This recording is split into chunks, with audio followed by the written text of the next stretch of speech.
Can a middle-aged man gain any level of proficiency by merely shooting 30 arrows a day for 30 days using a 21-foot range in his garage? Let's find out.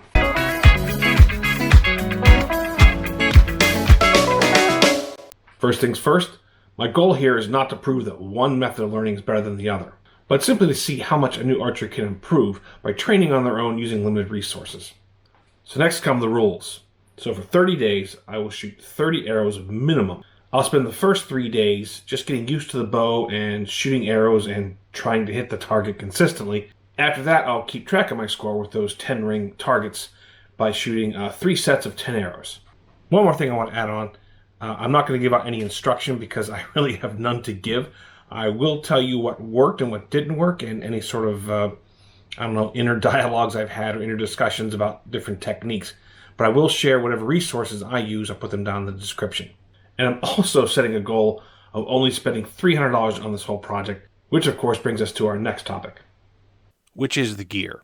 I decided to start with a recurve bow called the Samick Sage.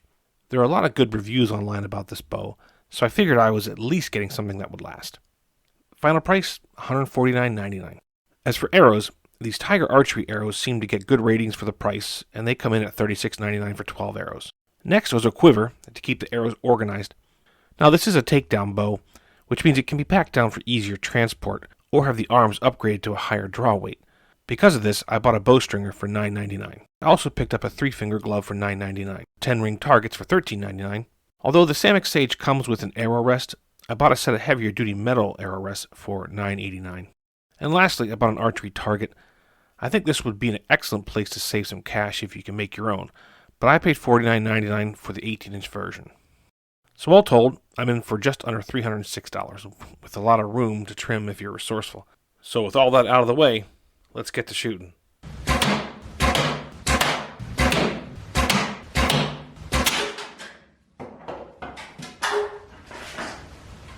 Fudge. So, week 1, lessons learned / recap. The first couple days, it was not pretty. I broke 2 arrows. I learned what kind of damage that arrows can do, even with something 35-pound draw. But it did start to get comfortable with it. It took about I'd say about 20 shots before I was really comfortable getting the whole thing into my cheek and the various anchor points that I was trying. So for what it's worth, it's about 20 degrees outside, which means it's not much warmer in here. But show must go on.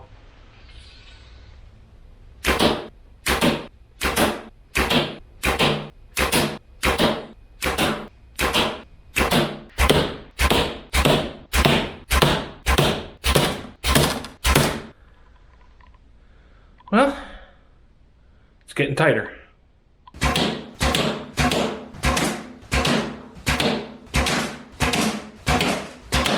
Week 2 recap.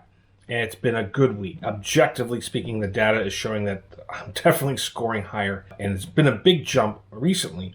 And I think it's because of 2 main things. Number 1, I spent $10 more, which I know I'm already over my $300, to be able to install some Nock beads on my bowstring. The Nock beads clamp onto the bowstring, and they guarantee that you knock your arrow in the same place on that bowstring every time. I think prior to that, I was all over the place, and it was introducing a lot of uncertainty. The second thing that I really started working on this week, and I think it's, again, objectively working, I started to focus on where I was aiming a little differently. Prior, I think I was just aiming at the target in general, instead of focusing on one small point. And when I started to focus on that one small point, things really started coming together, and the data's showing it.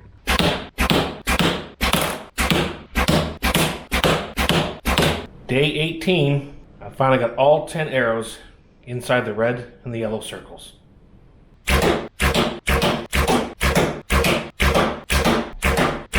Okay, week 3 summary / recap. So the week started out pretty well. And my scores kept getting better, and it eventually kind of culminated in day 18. And after day 18, they really just got worse. So a single bad day, you can chalk it up to almost anything. After the second crappy day, I really started to look at things a little bit more critically. And what I realized was that the the Nock beads that I added although they helped my scores tremendously, what I realized is they left behind some sharp points on their corners, and without even realizing it, my fingers started to pull apart from the nocked arrow, and I think that started to have an effect. And even my glove, my 3-finger glove, started showing a lot of damage on it. So I thought, well, this is changing my draw, this is changing my release. Took off the nock beads, and I went with a different method, which quite frankly makes a lot more sense. It really is to use a different colored string around the bowstring. You can actually knot it along the way, and then you secure it with a little bit of super glue. I'll see if that holds up, but I think that's really something that may have been a very poor choice on my part. So as we enter into the final week, I hope everything's kind of ironed out a little bit. I'm hoping to see my scores that stabilize and continue to go up, if not drastically, at least incrementally, at least enough to justify the whole project.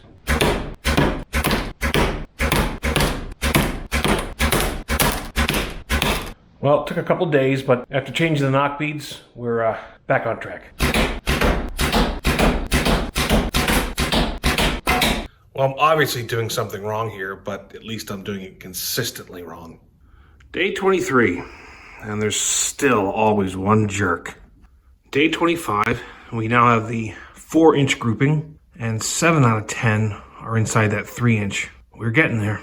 Day 26, and the downside of getting better is that the targets wear out faster. Day 27, 3.5-inch cluster, dialing it in. Day 30, another really tight cluster, 3.5 inches, and this time I had 4 bullseyes. Okay, week 4 final recap, and it's been a pretty good week. I got out of my week 3 funk, and I think we ended strong. And even though my scores kind of started to plateau near the end, what I started to see were my clusters were really, really strong. Those clusters were small, 3-inch, but they were just not exactly in the middle. I think that is an issue that we could fix with additional practice. So real quickly, I want to talk about what worked for me overall, and I think I can put these in kind of an order. First and foremost, focus small. Pick a small target. You aim small, you miss small. Focus on that target. That is so important. Do not look at your arrow. Do not look at your arrow tip, although we'll get to that in a minute. The second thing I think that worked was better nock markings. I don't know how you want to do them, how people do them, but I know that the wrapped string method was a lot better than the clamp-on beads. I also started to really focus on relaxing my bow hand. I started to see arrows that would hit the targets and were kind of at weird angles, consistently at weird angles, but a weird angle nonetheless. They weren't really straight into the target. So I really found that I was probably gripping my bow too hard. I really started to focus on holding that bow with bare minimum of strength. And again, I started getting back into better scoring, better clusters. And lastly, I tried a lot of different draws. I started a split draw, 2-finger, 3-finger, and in the end, I really started to enjoy and came to rely on the 3-finger under draw, which basically puts all 3 fingers under the nocked arrow. I feel like when I bring that into my cheek, that it kind of leaves the arrow right underneath my right eye, which is my dominant distant eye.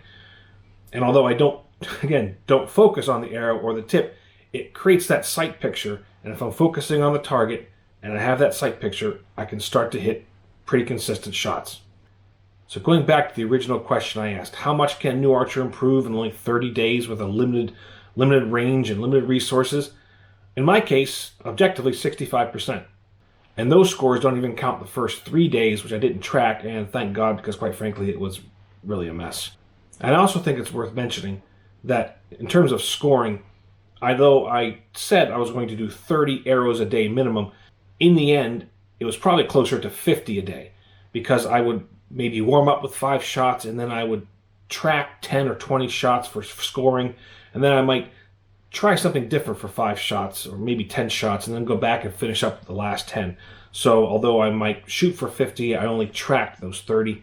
So what's next? Well, I think obviously what's next is I got to get to a range, and I got to test to see whether the skills that I've learned can translate at distance.